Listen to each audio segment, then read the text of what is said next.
Today we'll be talking dating for divorced or midlife singles with dating coach Tylar Dykman.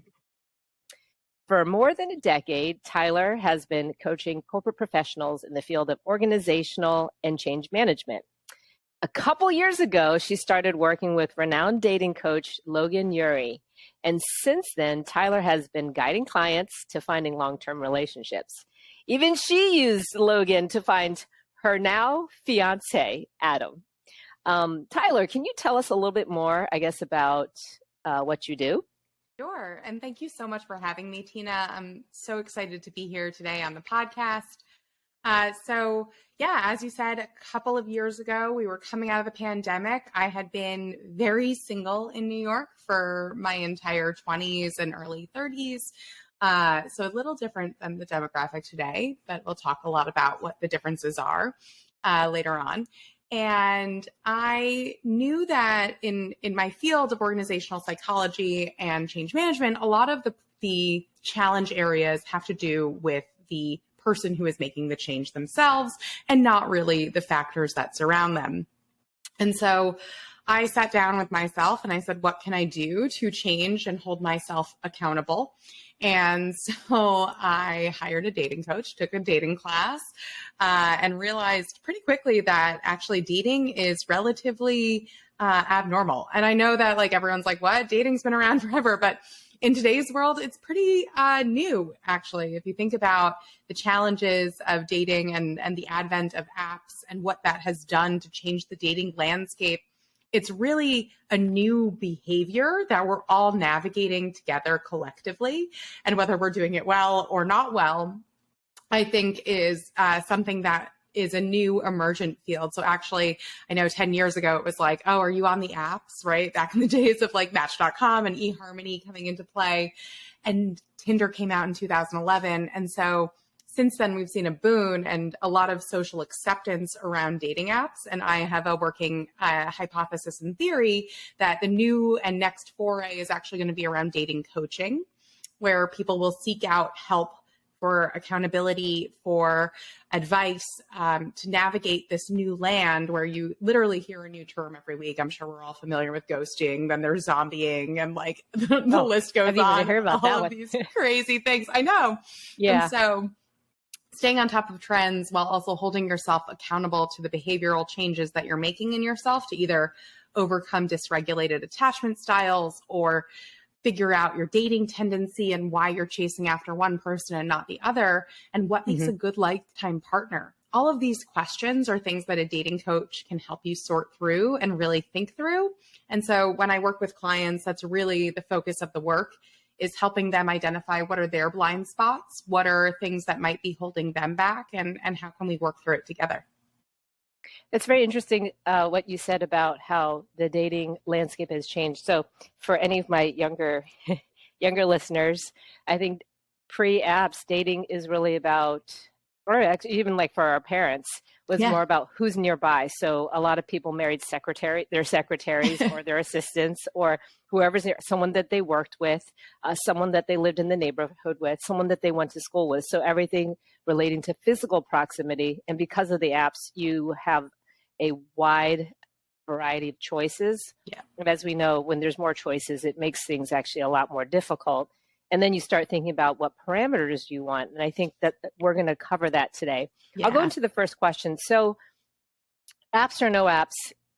And I know that some listeners will be like, well, Tyler's only in her early 30s. So, but I think when it comes to behavior or how people, psychological reactions to any kind of relationship, that just is the same regardless of age. Hopefully you have experience that helps guide you, but we always need a coach. So question number one is, as a dating coach, how would you describe that it's different dating 40s and beyond, 40s, 50s, 60s, compared to someone in their 20s or 30s? Yeah, there's a multitude of factors. And I should caveat, most of my clients that I work with actually are above the age of 40. So even though I might be in my early to mid 30s, it is something that I love. I love working with folks who are either newer on the dating scene, or maybe they were married before and they're starting to think through, like, what does it look like post divorce? And I would say that the biggest fundamental change is one that, like, the genders would feel, which is, unfortunately for women, we do have a biological clock, whether we like it or not. And there's a finite number of years that we can have children. And if something is very important to you, like having biological children, then I'd say that's probably the biggest thing that my clients who are in their 30s are feeling the pressure of. Whereas my clients in their 40s, 50s, and 60s, maybe they do want kids, but there's ways around it in terms of either adoption or non-biological children, or marrying into somebody who has kids from a previous relationship. There's a whole bunch of different gamuts. But I would say fundamentally, the differences in terms of, like, the dating behavior, if you will, is not that different, candidly. Like, people in their 40s, 50s, and 60s can still have dysregulated attachment systems. And for those of you who are unfamiliar, there's a great book called Attached, which talks about the 3 different attachment styles, which are anxious, secure, and avoidant. There's a 4th, which is like anxious and avoidant. And a lot of people feel like they fall into the anxious avoidant category or the dysregulated category. But it is a very narrow percentage of the population that is truly dysregulated. Sometimes when you fall into that and you're like, oh, I think I'm anxious avoidant, it might just be the wrong relationship that's bringing out that side of you.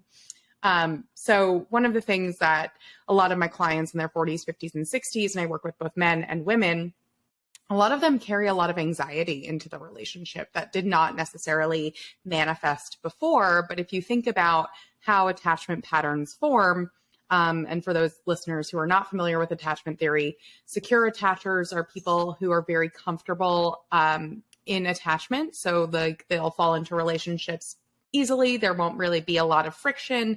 They like closeness, but they're also okay with, like, some distance. Anxious attachers are folks who really crave that closeness. And anxious attachers, and I self-proclaimed anxious attacher, so I'll out myself here. And I feel a deep love for all anxious attachers. We want the closeness. And we also operate from a couple of places of scarcity mindset, where we may worry that we're never going to find the partner or the one or whatever it may be. And sometimes that desire for closeness, if we feel someone slipping away, can manifest in some not so pretty protest behavior. I used to be a big protest behavior texter of walls of text if I was feeling something was off. Avoidance, on the flip, are people who want connection, want closeness, but when they get too suffocated, they're like, oh, I don't want this, and they'll push it away pretty immediately.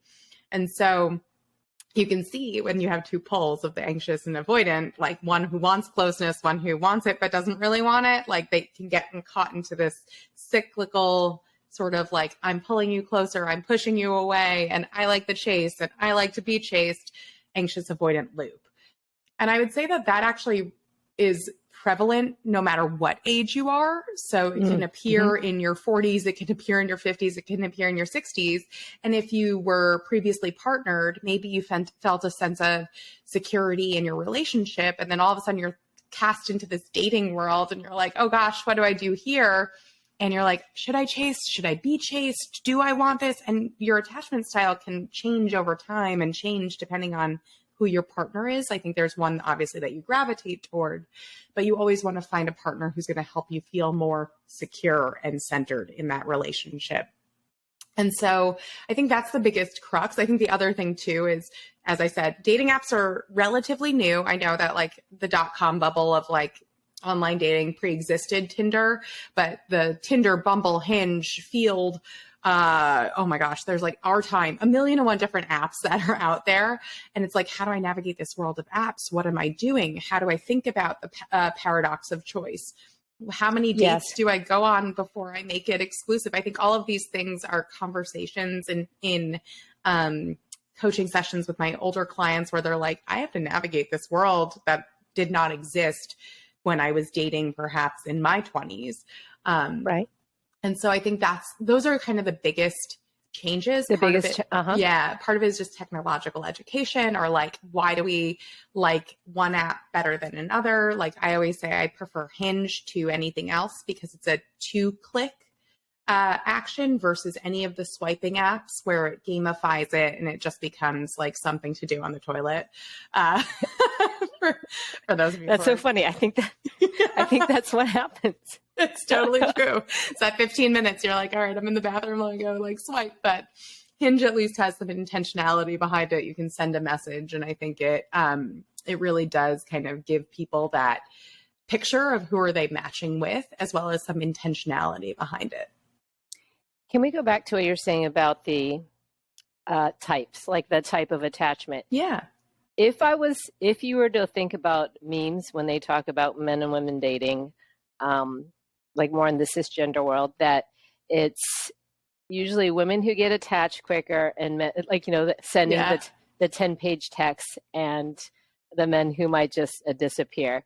But are you saying that that's not necessarily true, even though that's like how you think of memes about dating? Yeah, it's totally not true. I actually work with a number of anxious men and avoidant women, believe it or not. Like it's interesting. And I think it just is a matter of how they communicate. And a lot of this boils down candidly to how you're showing up on the date. What questions are you asking? Are you interested in what the person is saying? Or are you just, sitting on a perch and being interesting? And I think there's a serious difference in those two responses or ways of operating on the date. And I don't think that, I know for a fact, attachment style is not gender dictated. In fact, like it comes from your childhood mostly. So there was a psychological experiment that was run with babies where their parent would leave them in a room. Secure babies, when the parent left, the baby would self-soothe. They'd cry a little, but they'd be able to self-soothe. Anxious babies would be left and they'd cry and cry and cry because they would fear that their parent would not come back to them. Avoidant babies would show no emotion when their parent left or when their parent came back. It would just be like, they're gone. And that's kind of where it is. So these are interesting. It's not nurtured that way. It's almost upbringing enhances, but it doesn't necessarily determine that. So and I would say too, born. Like you're based on your experiences, your attachment style might change. Like I've shifted mine candidly. Like my attachment style pre-Adam was very anxious. And then because he's a securely attached partner, he's made me feel extraordinarily secure in our relationship to the point where I'm not stressing if he's out on a boys' night being like, oh, I haven't heard from him in 2 hours. In fact, I'm like, oh, good, he's gone. So I can go watch my Bravo TV and unplug. But like, that's something that I would offer too, for all those who are anxious or avoidant attachers. And they're saying, oh my gosh, how can I fix this dysregulated attachment style? It can get better. The key is finding someone who will bring out the more secure side of yourself versus somebody who's going to exacerbate the That's really helpful. No, because in case someone has had not great relationships, that their behavior is not necessarily determined by that's the way they always are, but also the chemistry between the two people determines how you might react. Can we go back to the question, especially with someone who's older, not used to how you said, how you present yourself? Can you talk about ideal ways to present yourself in a dating profile? Because let me just add in, like I've heard male friends say, it's like, I don't even read the stuff. I just look at the pictures and I'll read the stuff later if I like her. So, so I'm curious about how to present yourself in a dating profile. Totally a great question, and one that I love to work on with clients of mine. I usually do like a whole dating app revamp, and everyone comes in and they're like, I have the great dating app. I don't know what you're talking about. And I'm like, great, show it to me and let's discuss. So things that I always say is your dating app is your front page of your newspaper, right? Like you are going in there and you're saying, who am I? And it really should present different facets of yourself. So the exercise that I usually take my clients through is journal out the top 3 things that you want to communicate about yourself, of things that are important to you. So if it were me at this point, I'd be like, okay, I have a dog. He's really important in my life. I need to showcase him in some way. I love going to the gym. That's really important to me and the health and wellness aspect. And I'm a huge book nerd. So I read a lot. How can I communicate that out about myself? And once I've kind of constellated on the big three, it's about getting really specific because the app is not meant to be a catch-all. Now, I know that a lot of people are like, well, dating's a numbers game. How can I like get my numbers up? It's really not about that. It's about turning the right people on and the wrong people off. And so if you create your dating app profile in a way that is bold and makes big claims, like let's say I put out there that like 19th century British literature really gets my gears going. And if you want to talk about Thomas Hardy, I'll be yours all day. That is a very specific kind of feeler that's going to get put out there. And I'm probably not going to match with somebody who's going to be like, well, who the heck is that? And that's kind of what you're going for when you put out your dating profile. The other thing I usually see when I get people's profiles to review is that they'll put things on there that are repetitive. So like the one example I'll use is like, let's say you have a dog like me and you make your entire profile about your dog. All I know about you is you have a dog. And that's not telling me a lot other than if I'm not a dog lover, don't get on board this ship. And so I think it's really about finding those things that make you interesting, unique, that you want to put out in the world, that are important to you to go share with a partner.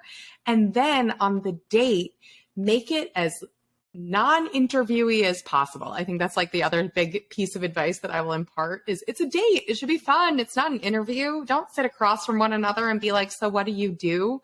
Instead, ask things like, what are you passionate about? What gets you out of bed in the morning? If you had to describe your ideal day, what would you be doing? Like, I think those are much more telling responses than, oh, I do XYZ for work and my favorite color is purple and I like to go down to the shore in the summer. I think like, yeah, it's one of those things. And it's so obvious, I feel like saying it out loud, but a lot of times you get into these dating situations and your nerves are on high and you're like, oh my gosh, what do I talk about? What's taboo? What's not taboo? The best piece of advice that I can impart to you is one, be yourself. Like you should never show up to a date pretending to be somebody else because that's going to hurt your chances of success. If you're yourself at the outset, you don't have to like pretend to be somebody. And then on date 3, all of a sudden you're like, oh, I can take this like fake version of myself off and become somebody that I actually am. Instead, it's like, put yourself out there, put your whole self out there. And if they don't like it, that's okay. That's not your person. And you hope that the person on the other end is doing the same thing where they're their whole selves and you can get to know them. And this way, you know, you're coming into it saying, this is who I am. I think post-pandemic, we've all kind of been through the ringer. And so vulnerability is sexy. Vulnerability is in. A lot of people put on their dating profile that they're in therapy. I'm like, yes, go for it. Oh, I that's didn't know great. people did that. Oh, yeah. And they have a higher match percentage when they do. So that's the other tidbit is like vulnerability is really in vogue. Like highly encourage that and highly it seems counterintuitive to be vulnerable. So the thing you said about profile, it made me think of how even a business coach would tell someone in their, for example, Instagram profile, is that you want to niche down. So we were thinking, no, I want to appeal to like, I don't know who I might find, but by listing out specific things about you that's really different, that's not, I feel like the common things are, I love going out with my friends. Who doesn't?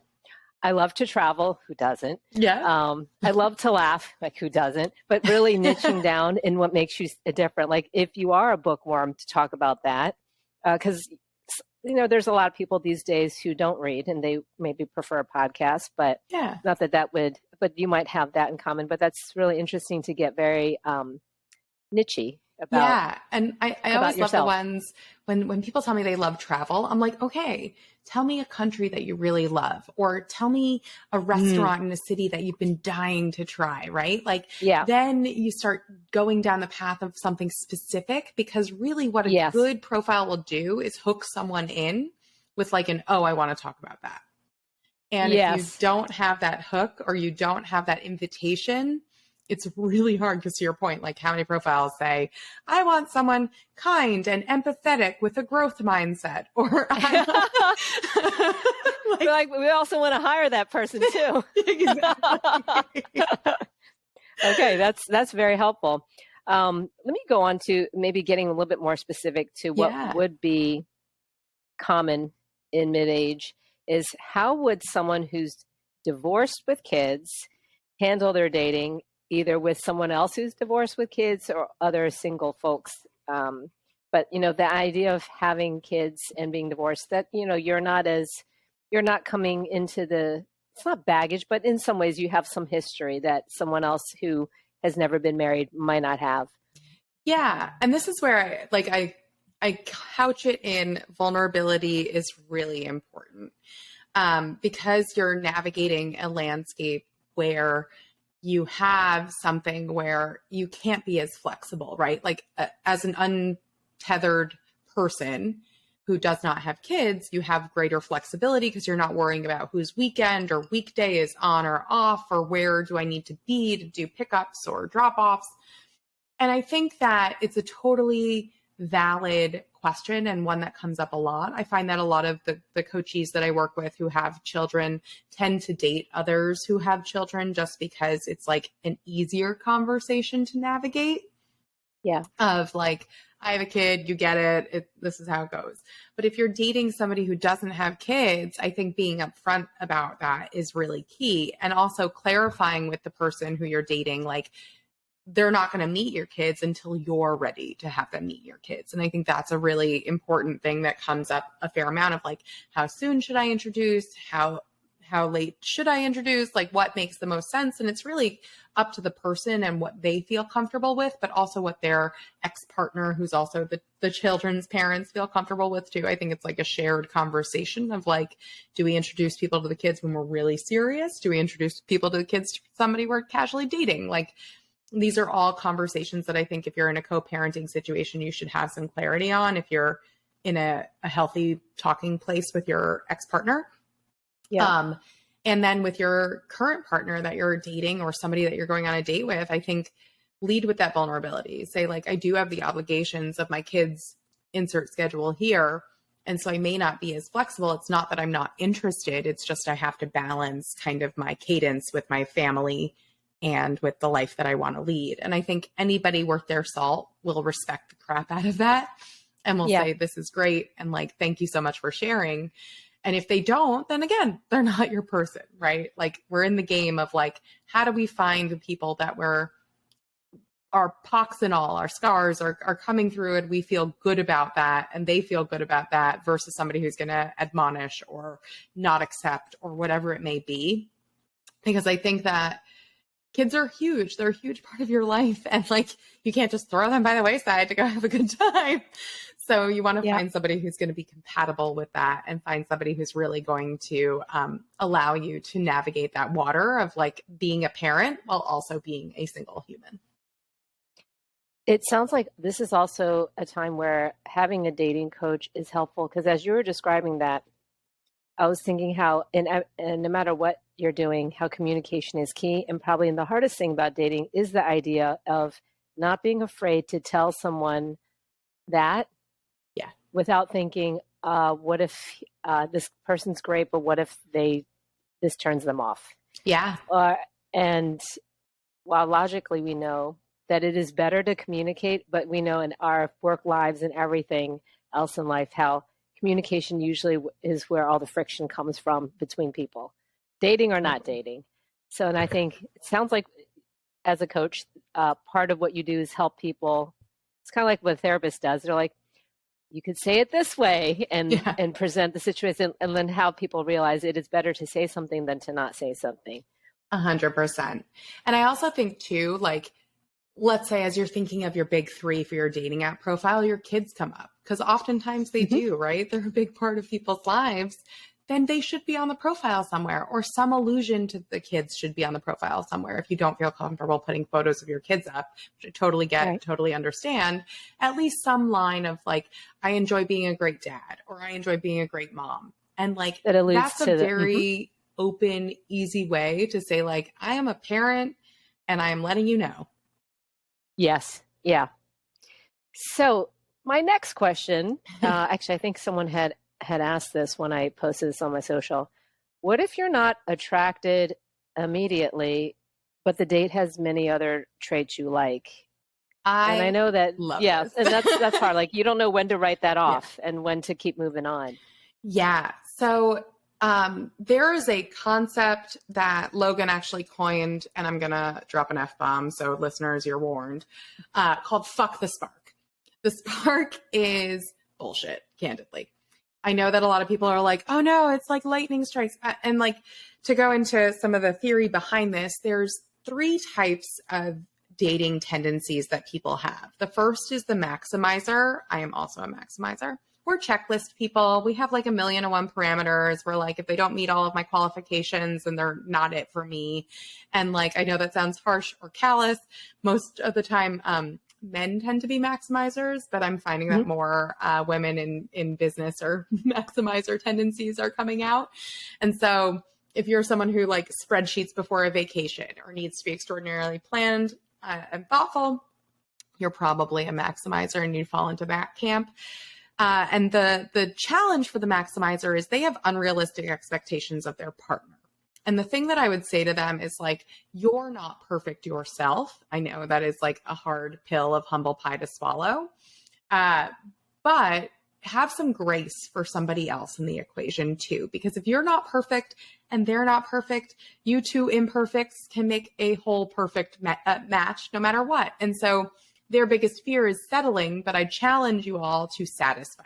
And what I mean by that is like, satisfy there's some of the requirements, but like find satisfaction in the relationship itself in looking for somebody who's kind, empathetic, growth mindset oriented, all of the good things that we know make good partnership, and focus a little less on some of the checklisty things.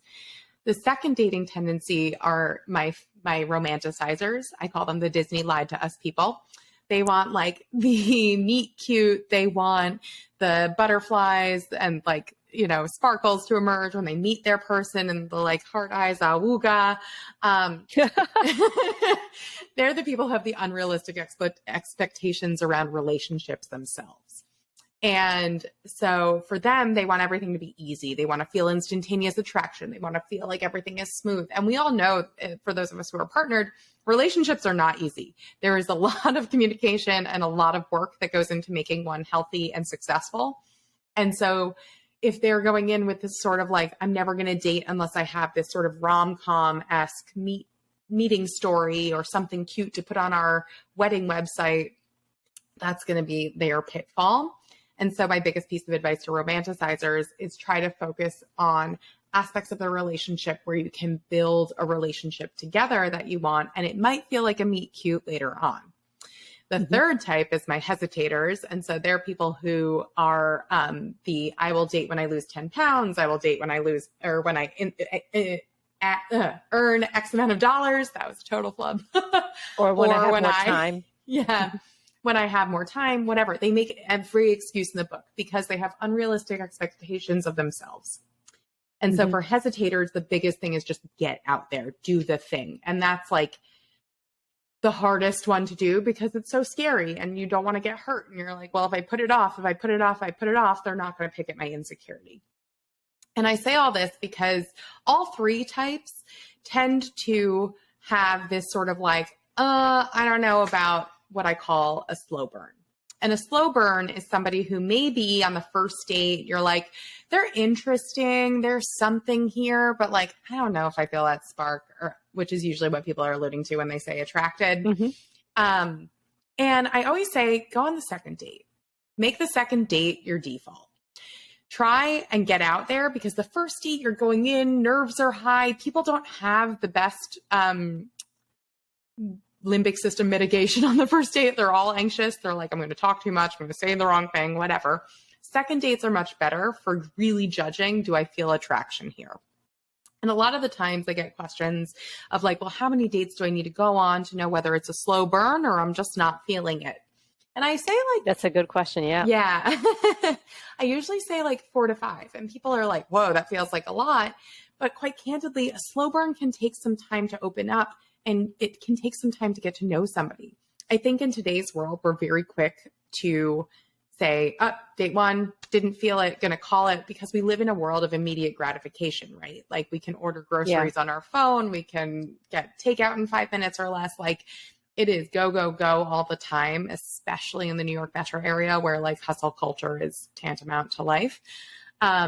letting somebody show you who they are, really building the connection. And there's a tool actually called the Post-Date 8, which if you Google Logan Ury and Post-Date 8, those 8 questions will appear. And I'll link them in the podcast episode below as well for those who are curious. Put those in a spreadsheet somewhere. After every single date, answer all 8 questions. It will help you not only get into your body and think about how did you physically feel on the date, which a lot of people have a hard time with, connecting mind and body, but it'll also give you sort of the guiding posts of like, should I see this person again? And the word of caution I always give people is like, unless the date was atrocious, like let's say they said something absolutely repugnant or they were rude or who knows what, the default should always be to the second date, just to try and see if there is connection that you can build with somebody who before the first date was just an internet stranger. And I think that that's like really key.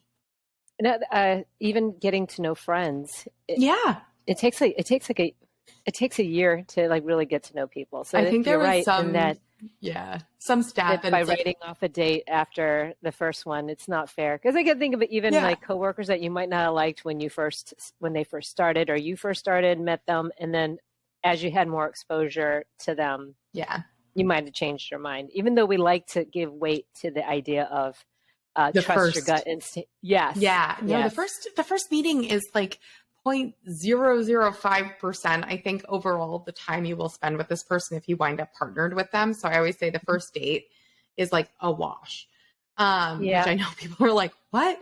And I think it takes, I believe there's a stat out there, it's something like 120-ish hours to really get to know somebody.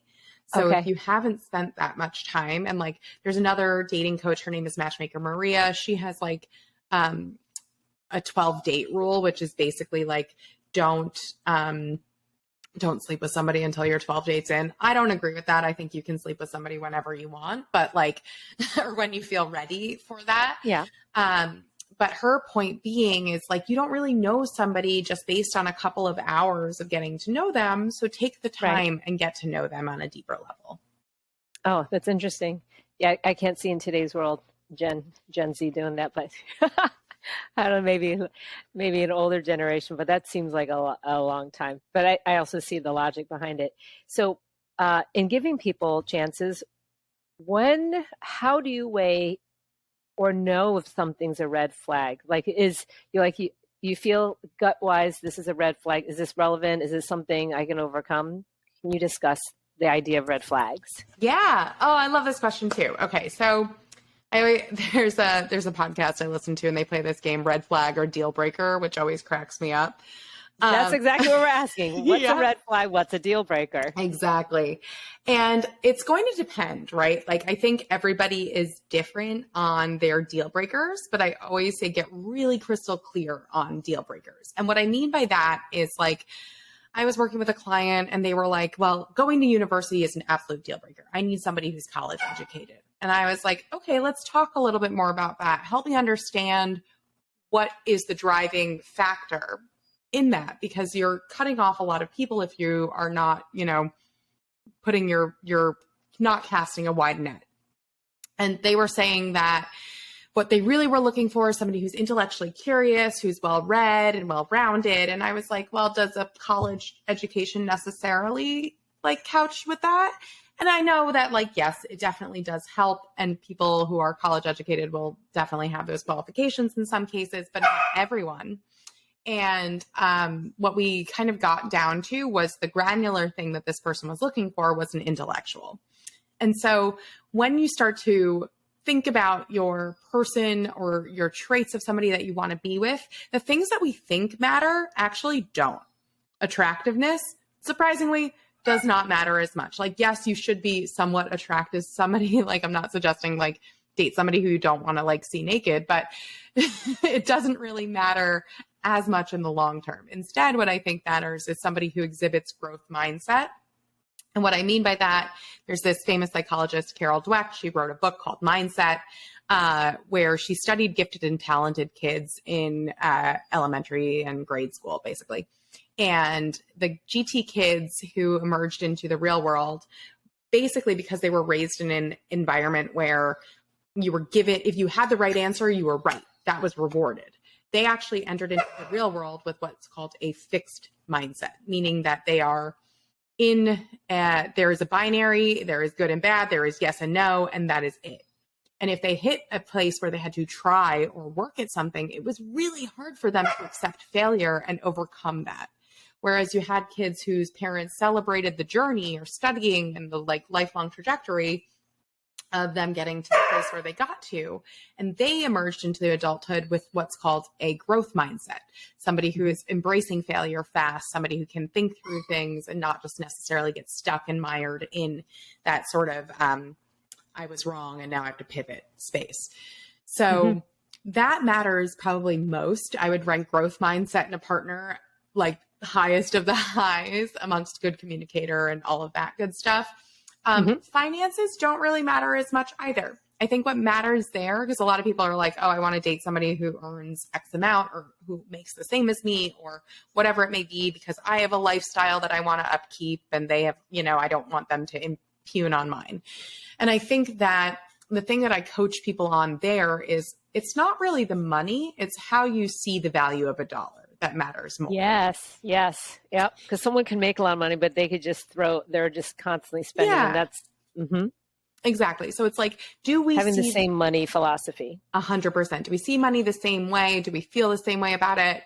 The other things that are like hard and fast deal breakers, religion tends to be a big deal breaker. But I think, again, getting clear on it. Are you someone who feels really strongly about going to a place of worship on the weekends? If yes, like you probably don't want to match with an atheist. And that should be something that you put up again in your big three. And then finally, politics in today's world tend to be a pretty heavy discourse. It's just kind of the way of the world. But I will caution folks that sometimes people on dating apps put that they're moderate. And what they mean by that is that they're like not fans of taxes because they probably make a fair amount, but they will be socially liberal. So like, don't write moderates off because you never really know. And that's kind of the other thing where when you're matching with somebody or you're asking questions on a date, this is where it's so great to be as interested as possible. Ask those powerful questions that don't feel interviewee, but you get to know the heart of the person. As far as like, how do I overcome kind of like looking for the spark or whatever it may be? I think like kindness is also a really key thing. Like if they're not kind, then like they're probably not going to be a kind long-term partner. And so that's something to look out for too, that I would say is a pretty heavy deal breaker. But really, like kindness is so overrated. People don't overrated. You want your partner to be a kind person. It will help you when you're sick. And that's not something I feel like you can always teach. Maybe manners you can teach, but not kindness. Exactly. Like there are things that are like pet peeves maybe, but not deal breakers. Like maybe, I don't know. I'm trying to think of one of my pet peeves.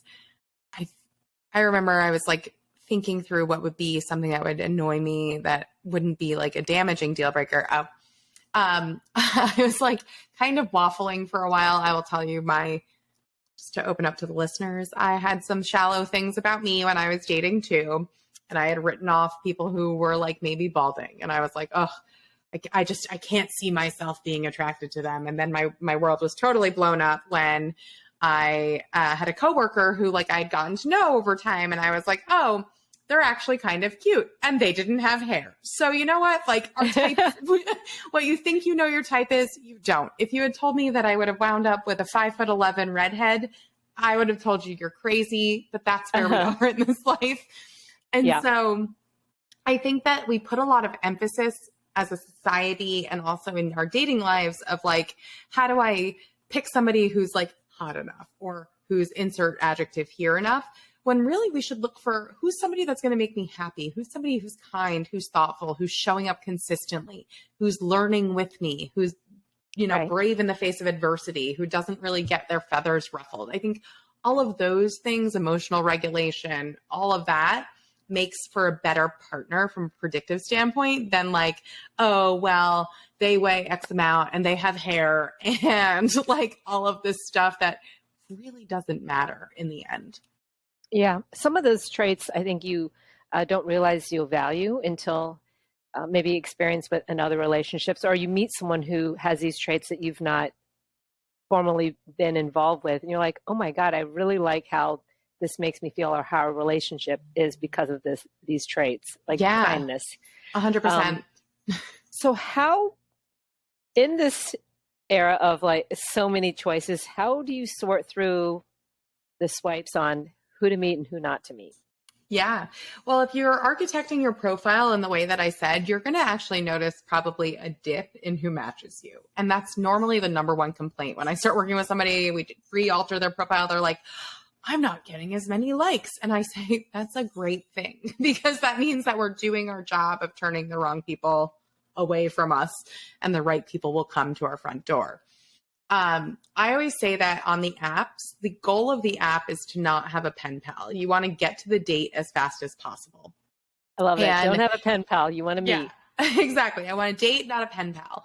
And when you're going through and you're matching with somebody, let's say you match with somebody, it should be a quick back and forth. And what I mean by that is, like, I say, hey, tell me something you're passionate about. You answer. Then I ask you another question, or answer your question back, because hopefully they've asked you the question back. And then we go back and forth maybe 2 more times, and then set a date. Send a number, set a date. And the reason why I tell and advise clients to do that is because the faster you move off the apps, the more that person becomes real. And I would advise against a lot of texting before you meet up. I say that because there's this psychological phenomenon called the Monet effect. We all know Monet, Impressionist painter. When you're up close, it's a bunch of little dots, but from far away, it looks beautiful. Well, the same thing happens when you text back and forth forever. Far away, they might look really witty and funny and awesome. And then you meet them, and maybe they are so boring. It's a big mess. The Monet effect. That's from a movie. They're like, she's a Monet. Exactly. Like, looks gorgeous from like. That's a really. I think that is a mistake people have in the continuing of conversation, because some people are not on the app for the purpose of actually meeting. So that in itself, you're saying, is a red flag. Someone who's not willing to meet right away, and they just continue to try to have a conversation. Oh, that's a deal breaker. I would tell my clients, unmatch that person. If they're not meeting up with you after a quick back and forth, like, as much as like, it pains me to say this, we're post-pandemic, like, people are out there meeting in the wild, meeting people again. Like, you need to move from app to date as quickly as you possibly can. And I'm not saying like it needs to happen that day, but within the week, right? Like, match, talk back and forth a little bit. They're not a psycho. You're not a psycho. Go out on the date.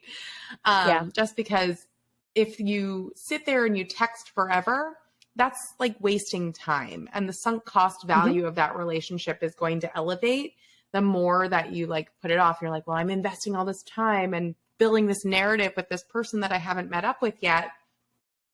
And then you're like, perhaps you're building the potential for other options to be more disappointed too. Exactly. This actually, what you're saying, leads on to a question someone had sent in on my social. Yeah. So what if you go on a date, you meet someone, they're a really nice person. Then you go on another first date and you really like them. Maybe you like them for different reasons. So all the positive traits, one could be you like the intellect, one's physical attraction, one has similar interests.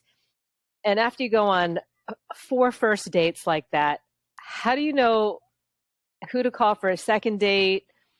Basically, all these choices, what does one do? Yeah, I think that's really finite time. It's really tough because it sounds to me like this person is getting different things from each. And this person is probably going to hate me for my recommendation, but go on the second date and see if there's another layer that you uncover with each of these people. Now, I will say, if like the only thing going for the person with physical attraction is physical attraction and you were bored to tears on that date, don't go on the second date. Like, I know it's going to hurt because you're like, but they're super attractive. Nope. I would just say, if that's all that there is going for them, you're not going to be sitting around a fire like later in life talking about anything. You're just going to be sitting in silence and staring at somebody whose looks may have like changed in their later years. So I always say, or you get bored, or anything that's great, even eating the same delicious meal, it's just human nature that you don't notice it as much. And that's where what the connection is much more relevant. Exactly. I would say go out with the ones who are igniting your brain, who are like making you feel excited to talk about something, who can hold your attention, because yeah, the data shows that you spend so much time with your partner, and it's the most important life decision that you can possibly make in your life, especially when thinking about the later half of your life. You're really looking for companionative love.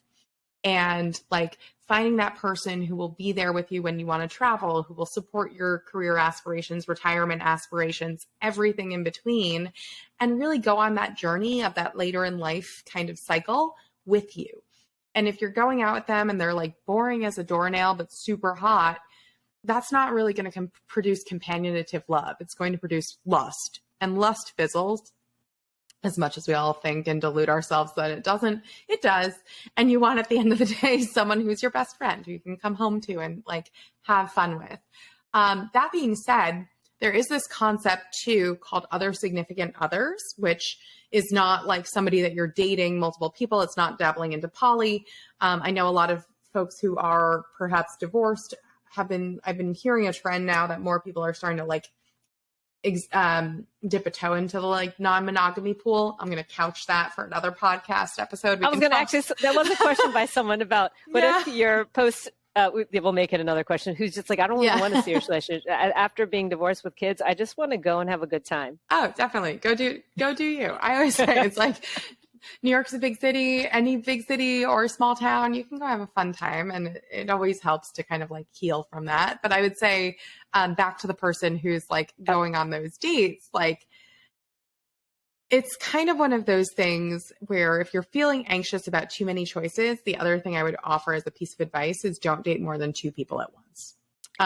Now that's a really nice parameter. Yeah. So, because you can go on the app and constantly find someone else and it just feels like where to go. But if you're keeping a certain limit, that allows you to eliminate before going, that's okay. I like that. Because a lot of times boundary. It's like, you can't keep all of your facts straight to do a multi-dating situation with more than 2 people. And I know people are going to be like, no, I can totally do it. The data and the science shows that 2 people is probably the safe bet of keeping things straight in your head of who said what to whom. And I can tell you a funny story that I totally flubbed that, because at one point I was dating 3 people at once and I sent a meme to somebody that like had not had that inside joke with me. And I was like, I thought we talked. I was mortified. I was like, oh my God, I have messed this up entirely. Yeah. Deeply embarrassing moments. And so my rule of thumb is like, if I have clients who come to me and they're like, Tyler, I am just so overwhelmed. I keep going on first dates. I can't keep it straight.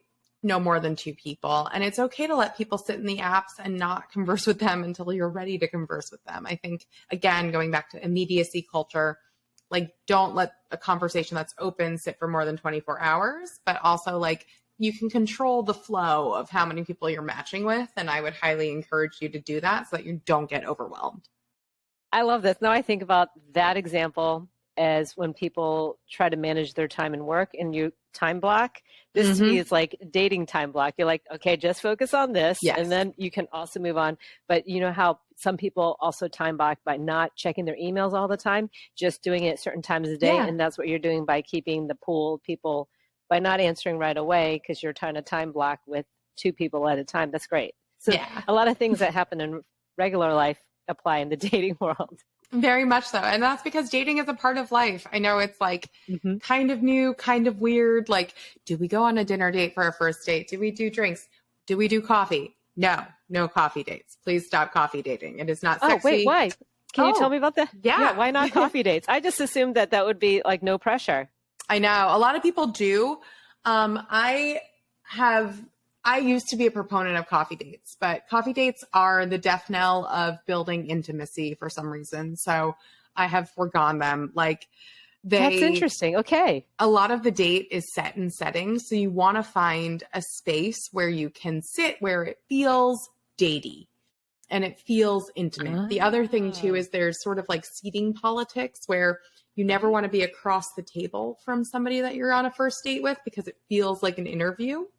Okay. Instead, trying catty corners. So if you can go to a bar where they have like a booth in the back and you're sitting side by Yeah. side, immediately it creates that aura of like, this is a date. This feels fun. It feels intimate. It feels sexy.